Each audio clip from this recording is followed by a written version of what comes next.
Flag is down. Anderson with the catch. Avoids Milton Mack. Picks up another 6-7 yards. Driven out of bounds at the 45. We'll check the flag. It looks like the Saints may have jumped early.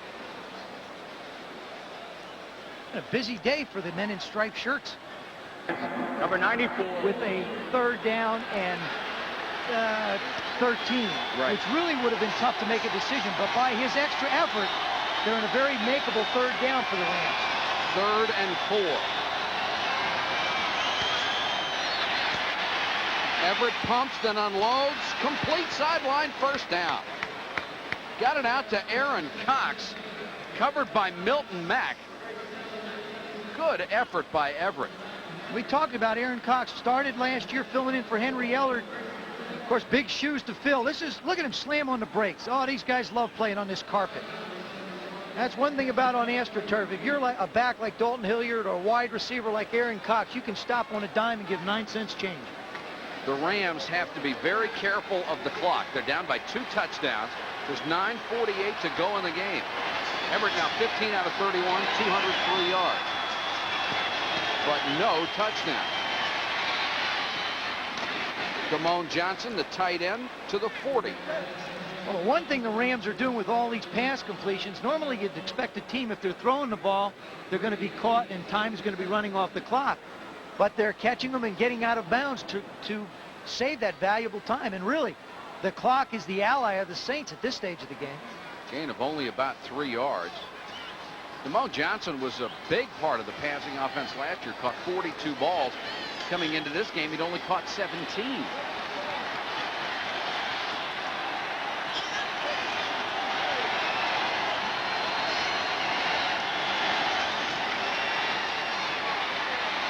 Everett has time again, throws, intercepted by Massey. Throw, this ball wobbles out like a dead duck. That's not your normal Everett pass. Anderson tries to make a play. Massey comes in from behind him and basically just steals it. Here's another look at it. Anderson working back to the ball. He manages to get in front, but Massey gets more of the football. The 2nd interception for Robert Massey tonight, 4 for the season. He ties Dave Waymer for the club lead. Now the officials will stop play. They'll take a look at it, but it isn't going to change it. The rookie out of North Carolina Central.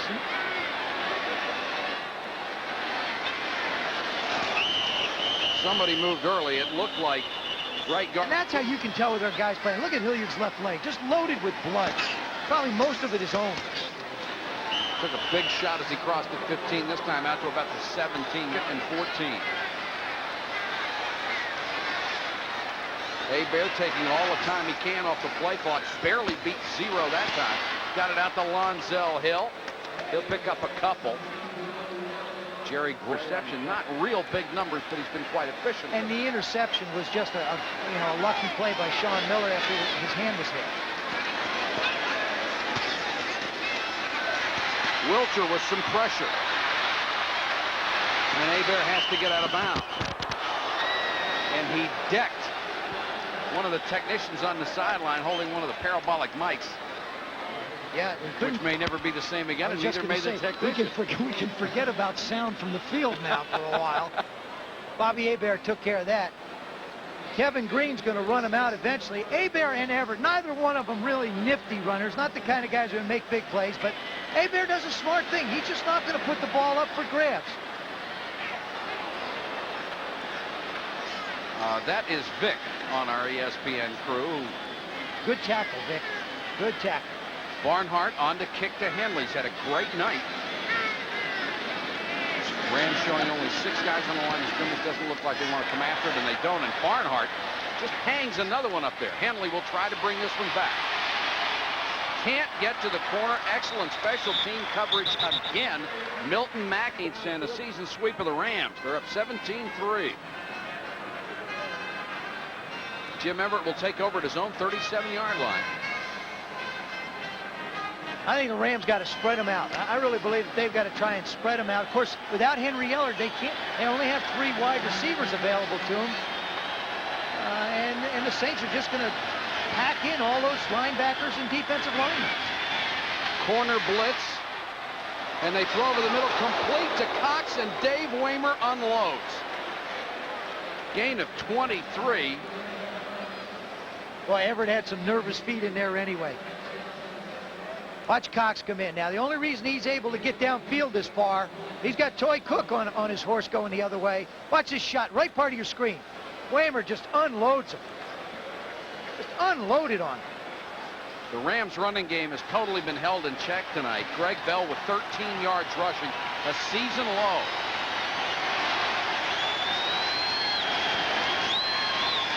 Jackson comes on the blitz. Everett throws, complete. Flipper Anderson got out of bounds at the 26-yard line. It's another first down. Robert Massey on the coverage. Big night for Anderson. Tell you what, the reason why the Rams are keeping two backs in the ball game is they're in there totally for protection. They're not in there to run the football. They know that the linebackers are coming off the edge, and if a linebacker doesn't come, Jim Everett's just going to tell Bell or Del Pino, find Pat Swilling. Please, I don't care. Wherever you're lined up, find Pat Swilling and help out on him. The Rams have spent an awful lot of time in Saints territory and have 3 points to show for it. Del Pino to the 20. Vaughn Johnson brought him down along with Gene Atkins, the safety. The Rams have to score a touchdown on this drive, or else it's the party's over. You know, we can play that song. John Robinson trying to get Everett's attention, and does. It's second and 4 at the 20. Keeping an eye on the clock. This is what the Rams have done inside the 20 tonight. 3 times they've had it and come away with a field goal. Anderson spun around, couldn't get it, and Massey was with him stride for stride. Well, Massey has not drawn anything but the short straw tonight. I'll tell you something. Everywhere you look for Flipper Anderson, you're going to find Robert Massey. He's lined up head on head. Doesn't take the hard fake inside. Great field position. Now Anderson's looking upfield. Everett throws this ball, but Jim Everett has not thrown the ball well tonight. They're fluttering, and they're off the mark by a considerable margin. His hitches have been that way, and everything up the field.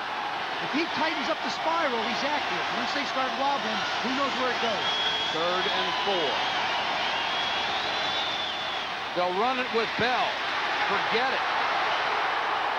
Loose ball. Saints have it.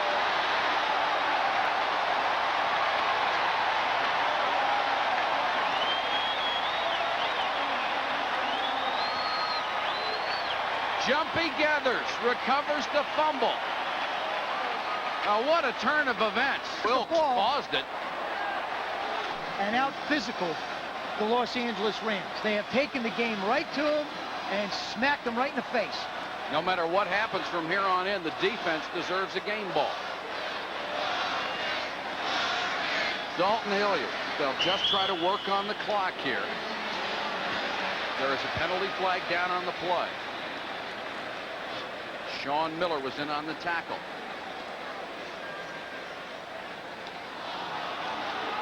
Tell you one thing, that Saints offense has done everything they can to help the Rams out. They've been out on the field twice in this quarter, got nothing but Holding. penalties. Number 82 of the offense. 10-yard penalty. Repeat first down. John Tice, the tight end. The Rams came into this game with the lowest number of lost fumbles in the National Football League. And that one hurt. And Everett ranked right up there with passers. So they'll move it back to the 10. It's 1st and 20, but the bigger statistic is 6:06 on the clock, and there are the numbers on Jim Everett.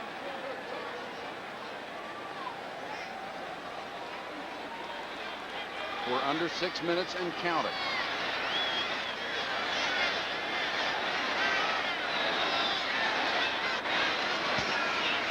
Hebert wants to throw. And Lonzel Hill, who ran a little sideline and go, is overthrown. And Bobby Hebert, very unhappy about this situation. He's a very vocal quarterback out there. He really is. He likes to let people know what's going on. You know, he tells his people, if he makes a mistake, you yell at me because I just want to let you know. Leroy Irvin